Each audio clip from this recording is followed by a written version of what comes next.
The 19th century Madame Helena Petrovna Blavatsky was born into a noble family in Ukraine. As a child, young Helena displayed a gift for clairvoyance as well as an interest in metaphysical phenomena.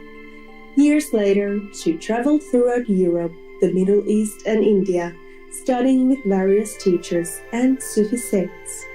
Following the guidance of an Indian yogi named Mahatma Maurya, Madame Blavatsky co-founded the Theosophical Society.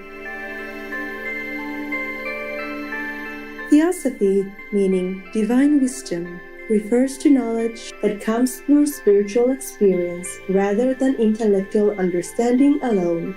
The Theosophical Society is dedicated to uplifting humanity through a realization of the oneness of life and the wisdom underlying all religions. Madame Blavatsky wrote several important books on theosophy, including Isis Unveiled, The Secret Doctrine, The Key to Theosophy, and The Voice of the Silence. The Secret Doctrine, published in 1888, has been acknowledged by many as one of the most remarkable books in the world.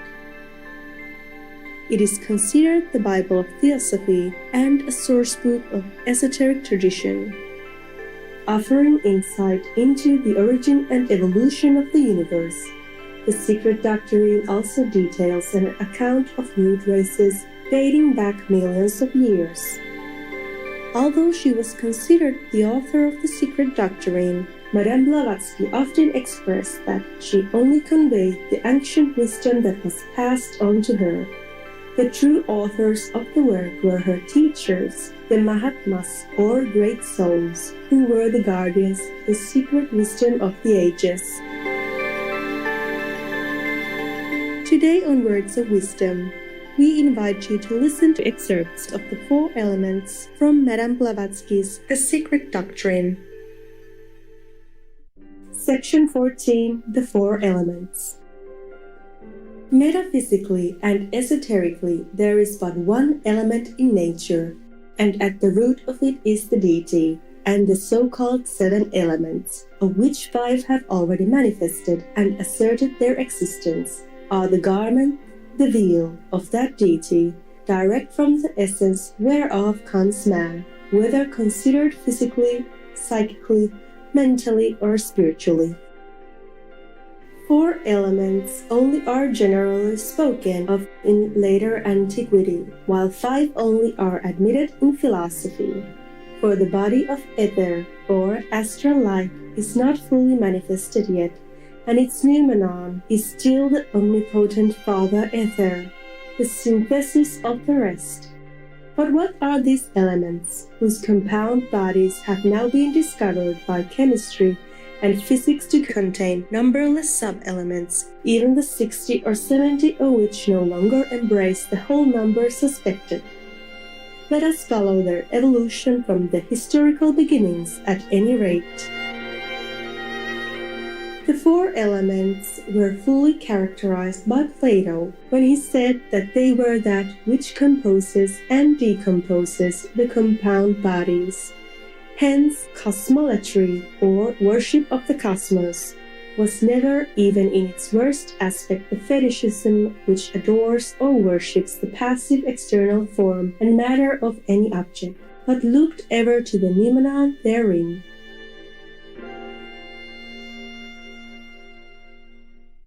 Fire, air, water, earth were but the visible garb, the symbols of the informing, invisible souls or spirits, the cosmic gods, to whom worship was offered by the ignorant, and simple but respectful recognition by the wiser. In their turn, the phenomenal subdivisions of the noumenal elements were informed by the elementals, so-called the nature spirits of lower grades. In the Theogony of Mokus, we find ether, or astral light, first, and then the air, the 2 principles from which Ulam, the intelligible God, the visible universe of matter, is born. In the Orphic hymns, the Eros Fans evolves from the spiritual egg, wind being the spirit of God, which is said to move in ether, brooding over the chaos, the divine idea. In the Hindu Kathopanishad, Purusha, the divine spirit, already stands before the original matter, and from their union springs the great soul of the world, Mahatma, Brahman, the spirit of life. These latter appellations being again identical with the universal soul, or anima mundi, the astral light of the theurgists and Kabbalists being its last and lowest division. The elements of Plato and Aristotle were thus the incorporeal principles attached to the four great divisions of our cosmic world, and it is with justice that Kreutzer defines these primitive beliefs as a species of magism, a psychic paganism, and a deification of potencies, a spiritualization which placed the believers in a close community with these potencies. So close indeed that the hierarchies of these potencies or forces have been classified on a graduated scale of 7 from the ponderable to the imponderable.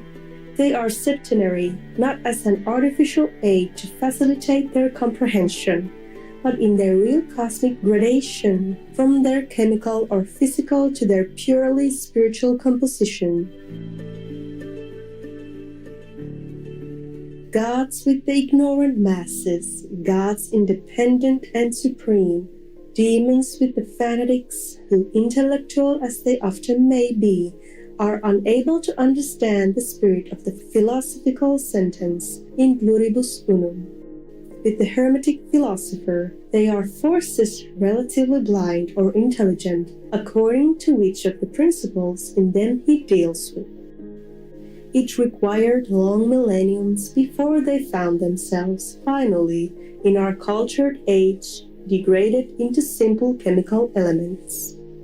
At any rate, good Christians, and especially the biblical Protestants, ought to show more reverence for the four elements if they would maintain any for Moses. For the Bible manifests the consideration and mystic significance in which they were held by the Hebrew lawgiver on every page of the Pentateuch.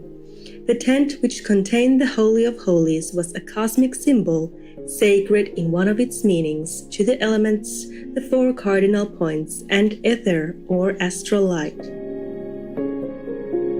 Josephus shows it built in white, the color of ether, or astral light, and this explains also why, in the Egyptian and the Hebrew temples, according to Clement of Alexandria, a gigantic curtain supported by 5 pillars separated the sanctum sanctorum, now represented by the altar in Christian churches, wherein the priests alone were permitted to enter, from the part accessible to the profane. By its 4 colors, this curtain symbolized the 4 principal elements, and with the 5 pillars signified the knowledge of the divine that the 5 senses can enable man to acquire with the help of the 4 elements. Delightful viewers, it's been a pleasure to have you with us today on Words of Wisdom.